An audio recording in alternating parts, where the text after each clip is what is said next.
A második videónkban megismerkedünk egy egyszerű 2D-s program írásával, programok mentésével, betöltésével és törlésével. A főmenüből kiválasztjuk az új 2D menüpontot, majd a programírás az alapvető adatok megadásával kezdődik. Elnevezzük a programunkat, a következő programpontban a jelenlegi program lefutása után betöltendő programot választhatjuk ki. Választunk egy alsó-felső szerszámot, illetve eurós szerszámok esetén szükség van egy alsó szerszámtartó tálcára is. Az anyagminőség menüpontban választhatunk előre definiált anyagok közül, de mi magunk is módosíthatjuk ennek az értékét. Megadjuk a hajlítandó anyag vastagságát és a hajlítási hosszunkat.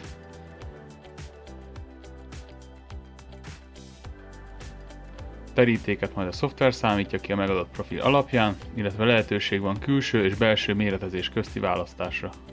Ezután a rajzos oldalra kerülünk, ahol megrajzolhatjuk a termékünk oldalnézetét. A szögek és oldalhosszok szükség szerint módosíthatóak, a rajzolást segítik az alsó sorban található menüpontok is.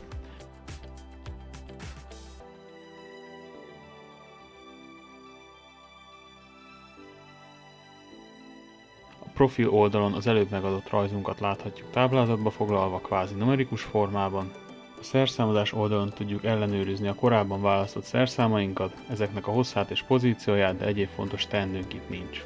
Mehetünk tovább a sorrend oldalra, ahol azt tapasztaljuk, hogy a hajlít gomb inaktív, ez azért van, mert még nincs sorrendünk, de ezt a sorrend számítás gombbal kérhetünk.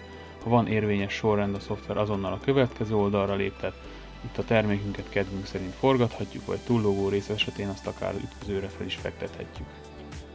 Az utolsó oldalon láthatjuk a tengelyeink aktuális pozícióját zölddel, illetve pirossal azokat a célértékeket, amelyek az aktuális lépés megvalósításához szükségesek. Ezen kívül láthatunk egy lépésre egy termékkorrekciós oszlopot, ahol tengelyeink célpozíciójára tehetünk pozitív és negatív korrekciókat annak érdekében, hogy az alkatrész a kívánt szögeket és méreteket mutassa.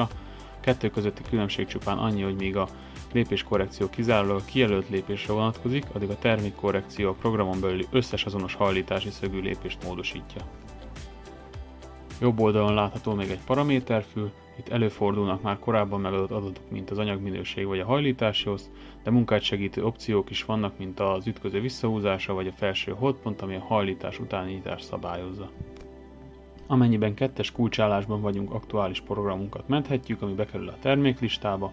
Ebből a listából a programokat kiválaszthatjuk, betölthetjük, vagy a termék neve előtti rubrikát kipipálva törölhetjük azokat.